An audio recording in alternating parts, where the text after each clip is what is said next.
ഇവിടെ മണ്ണിന്റെ ഐറ്റവും ഡ്രസ്സസും മാത്രമല്ല, ഒരുപാട് നമ്മുടെ നാട്ടിലെ ചേച്ചിമാരൊക്കെ ഒരുപാട് വുഡൻ ഐറ്റംസും ഹാൻഡ് മെയ്ഡ് ആയിട്ടുള്ള ഹോം ഡെക്കേഴ്സ് ഒക്കെ ഇവിടെ ഡിസ്പ്ലേ ചെയ്യുന്നുണ്ട്.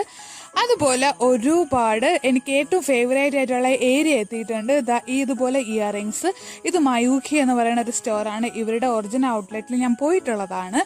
ആൻഡ് എവിടെ നോക്കിയാലും ടോപ്സും കാര്യങ്ങളും. കുറച്ച് തിരക്കൊക്കെ ഉണ്ടായിരുന്നു. ഇന്ന് സാറ്റർഡേ ആയിരുന്നല്ലോ, അപ്പോൾ അതിൻ്റെതായിട്ടുള്ള തിരക്കുകൾ എന്തായാലും ഉണ്ടായിരുന്നു. അപ്പോൾ പിന്നെ എനിക്ക് ഫേവറേറ്റ് ആയിട്ടുള്ള ഒരു ഏരിയയിൽ എത്തിയിട്ടുണ്ട്. സോ ഇത് നമ്മുടെ ജർമ്മൻ സിൽവർ കളക്ഷൻസ് ആണ് കേട്ടോ. അപ്പോൾ ഇവിടെ നിന്ന് നമുക്ക് ഒരുപാടൊന്നും വാങ്ങാൻ പറ്റിയിട്ടില്ല.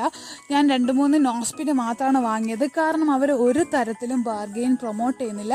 ആൻഡ് ക്വൈറ്റ് എക്സ്പെൻസീവ് ആയിരുന്നു കേട്ടോ. നല്ല കത്തിയായിരുന്നു. പിന്നെ നമ്മൾ ഫൈനലി എത്തിയിട്ടുള്ളത് ഈ ഒരു അച്ചാറുകളുടെ സെക്ഷനാണ്. ഒരുപാട് പപ്പടങ്ങളൊക്കെ ഉണ്ടായിരുന്നു. ഒന്നും വിടാതെ എല്ലാം ടേസ്റ്റ് ചെയ്ത് നോക്കിയിട്ട് ഞാൻ ആവശ്യമുള്ളത് വാങ്ങിയിട്ട് വീട്ടിൽ